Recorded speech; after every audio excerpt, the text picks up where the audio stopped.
오늘 저는 누가복음 12장 13절부터 21절을 가지고 하나님께 대하여 부요한 삶이라는 제목으로 말씀을 전하려고 합니다. 주님께서 여러분들에게 형언할 수 없는 큰 은혜를 허락하시기를 간절히 바랍니다. 2018년도에 뉴스에도 나왔던 설문조사에 대한 그런 결과가 있었는데요. 만약 누군가가 당신에게 10억을 주고 감옥에서 1년을 살아야 한다면 당신은 어떻게 하겠습니까? 라는 이 설문조사에 놀랍게도 초등학생은 12%, 중학생은 28%, 고등학생은 44%, 대학생은 51%가 10억을 주면 1년 정도는 감옥에 갈 수 있다라고 대답한 것입니다. 그런데 더욱 안타까운 것은 이 기사를 본 네티즌들의 댓글들이었는데요. 무려 80% 정도가 1년이 뭐냐, 10억을 준다면 난 5년까지도 감옥에 갈 수 있다라고 대답한 것이었습니다. 물론 10억을 모으려면 한 달에 100만 원씩 83년을 모아야 가능한 아주 큰 돈입니다. 그러나 10억을 주면 소중한 인생의 1년, 아니 5년까지도 쉽게 버릴 수 있다는 이 젊은이들의 대답이 우리를 참 슬프게 만듭니다. 돈이면 다 돼. 돈만 있으면 행복하지. 이렇게 많은 사람들이 돈을 마치 하나님의 자리에 올려놓고 섬기고 있는 것 같아서 뉴스를 보며 참으로 속상했던 기억이 있었습니다. 물론 돈이 있으면 인생이 풍요로워지는 것은 사실이죠. 그러나 인생에는 돈으로 살 수 없는 것들이 더 많이 있다는 것을 우리는 꼭 기억해야만 합니다. 생명, 사랑, 행복, 날씨, 공기, 그리고 무엇보다 구원은 돈으로 살 수 없지만 이런 것들이 없이는 우리는 한시도 살 수가 없습니다. 현대 교회의 사명 중에 하나가 바로 이것이 아닐까요? 돈의 노예가 되어 있는 이들에게 돈으로 살 수 없는 소중한 것들이 있다는 것, 특별히 죄 용서받고 영생을 사는 것은 재물로서가 아니라 오직 예수님을 믿음으로서만 가능하다는 것을 더욱 절실히 선포하는 저와 여러분들 되기를 간절히 바랍니다. 오늘 주님께서 주시는 누가복음 12장의 말씀도 이와 맥락을 같이 하고 있는데요. 13절에서 어떤 사람이 예수님께 다가와 이렇게 요청하죠. 선생님, 내 형에게 명령을 해서 나와 유산을 나눌 수 있게 해주십시오. 근데 어찌된 일인지 이 요청을 들은 예수님의 대답은 굉장히 차가웠습니다. 내가 너희의 재판정도 아니고 물건을 나누는 사람도 아니다. 모든 탐심을 물리쳐라. 사람의 생명이 그 소유에 넉넉한 데 있지 아니하니라. 이 말씀을 마치시고 예수님은 어리석은 부자의 비유를 들려주시게 됩니다. 한 부자의 밭에 큰 풍년이 들었는데 곡식을 쌓아둘 곳이 없을 정도로 아주 풍성하게 수확됐습니다. 그래서 부자는 한참을 고민한 후에 지금의 작은 창고를 헐고 더 큰 창고를 짓고자 결심합니다. 그리고 큰 창고에 가득 채워질 곡식을 떠올리며 부자는 자기 영혼에게 이렇게 이야기하죠.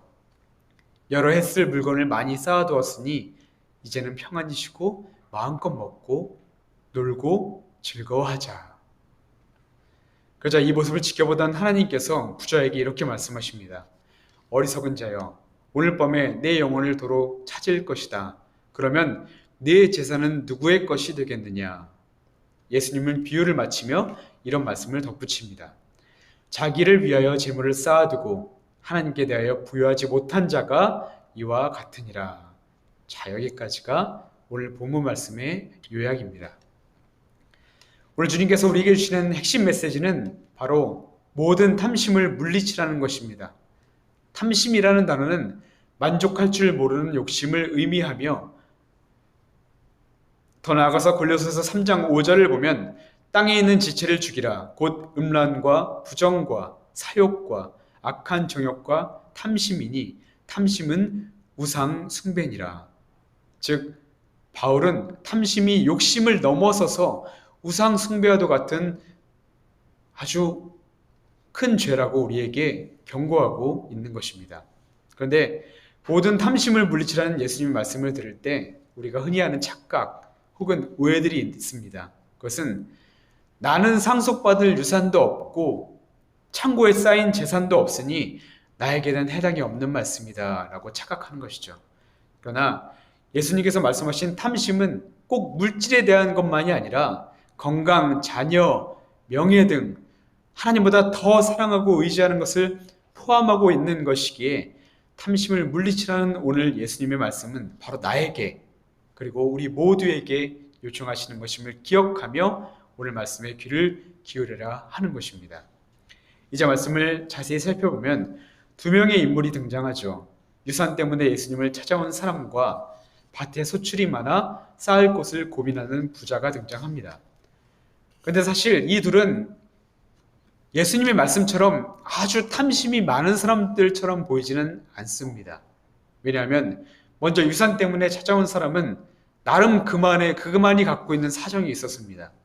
신명기 21장 15절 이하에 기록된 말씀에는 유산을 나눌 때 장남이 3분의 1을 그리고 차남이 3분의 1을 받도록 되어 있습니다. 이것은 하나님께서 세우신 법이었어요. 그런데 예수님을 찾아온 사람은 형이 그 3분의 1마저도 안 주려고 하니까 억울한 마음에 예수님께 사정을 토로했던 것이었습니다. 그러니까 이 사람의 요청은 자신의 욕심을 채우려는 부정적 부탁이 아니라 아주 합법적인 부탁처럼 보이는 것이 아닙니까? 그런데 주님께서는 뜬금없이 이 사람에게 모든 탐심을 물리치라고 말씀하고 있는 것이죠. 부자의 예도 마찬가지입니다. 어디를 봐도 부자가 부정한 방법으로 재산을 축적했다는 이야기가 하나도 나오지 않습니다. 늘 하던 대로 열심히 자기가 맡은 일을 했던 것뿐이에요. 농사를 열심히 지었습니다. 풍년이 되어서 더 많은 곡식을 얻은 것뿐이었습니다. 이런 부자가 많아진 자신의 재물을 쌓아둘 것을 고민하는 것은 마치 우리가 돈을 은행에 저금하듯이 아주 당연하고 상식적인 반응이었습니다. 게다가 부자는 앞으로 창고를 2개, 3개 더 지어서 더 많이 모으고 더 많이 채워넣어야겠다 이렇게 하지 않았습니다. 그저 있는 것으로 남은 생을 평안하게 즐기려던 것뿐이었습니다. 그런데 예수님은 이 부자도 어리석은 사람이라고 말씀하는 것 아닙니까?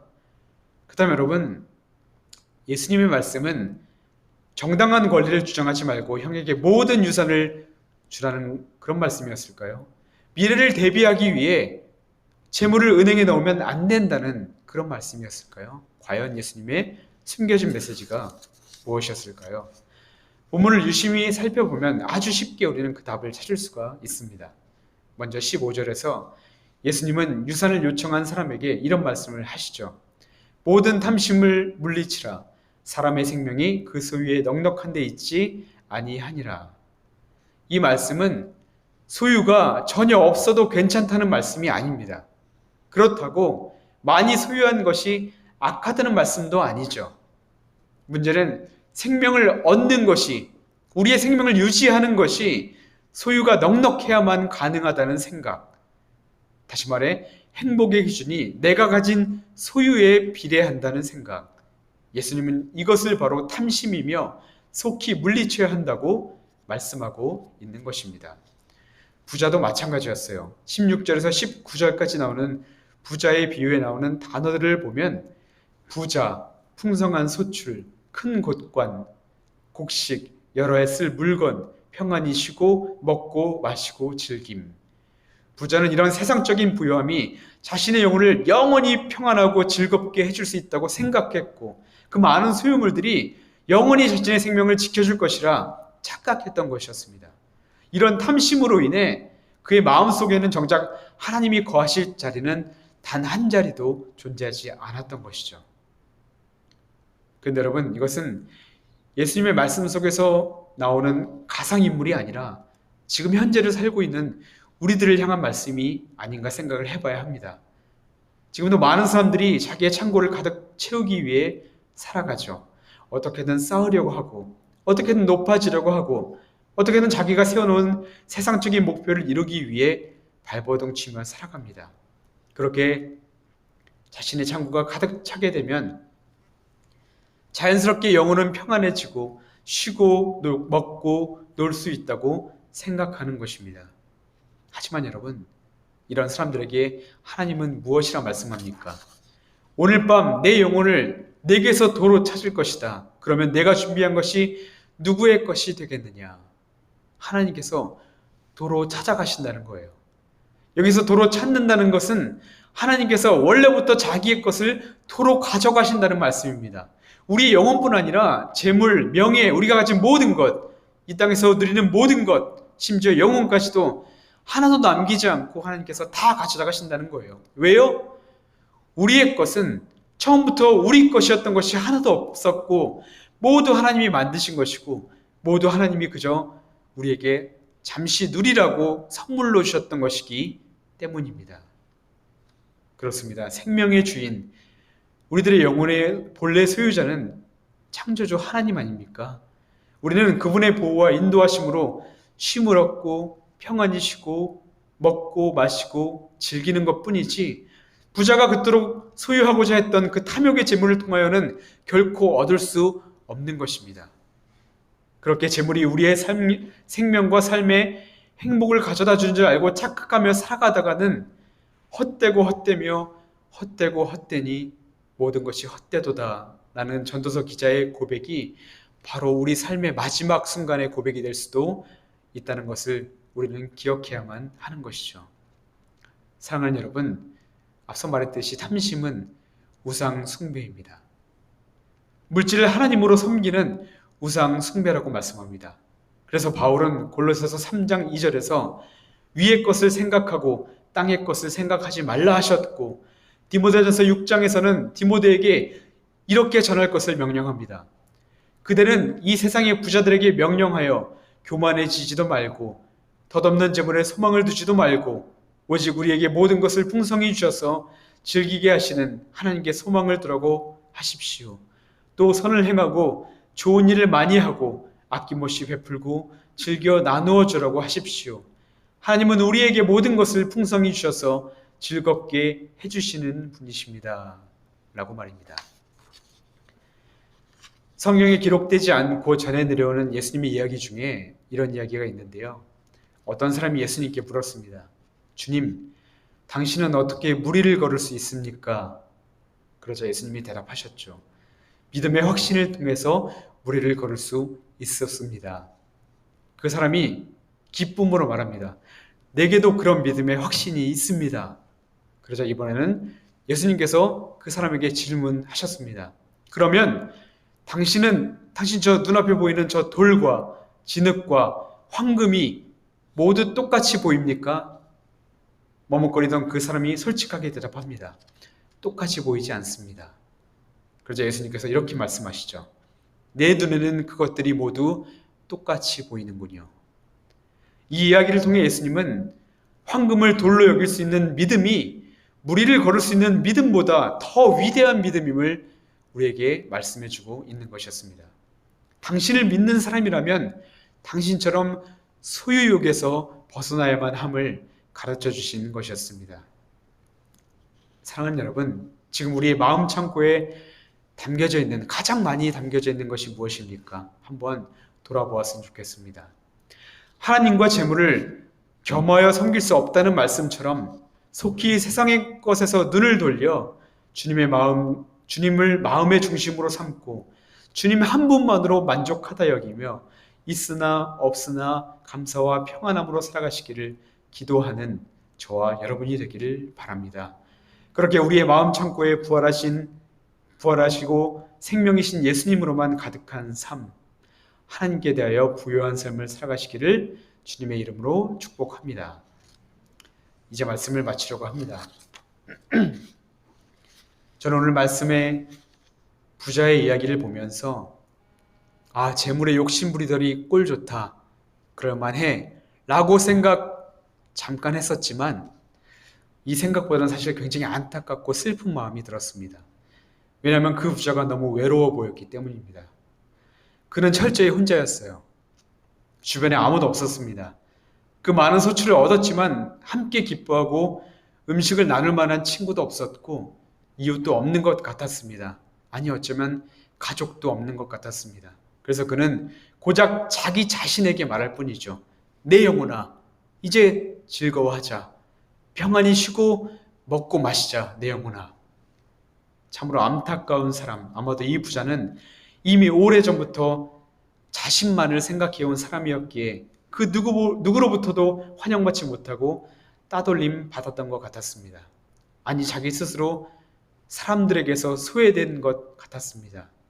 움켜쥐기만 했던 사람이기에, 주변 사람에게 베푸는 데 인색했던 사람이었기에, 철저하게 자기 것을 지키며 이웃을 외면했던 사람이었기에, 그저 물질이 그 행복의 전부인 줄만 알았던, 물질을 움켜쥐기 바빴던 그런 사람이었던 것입니다.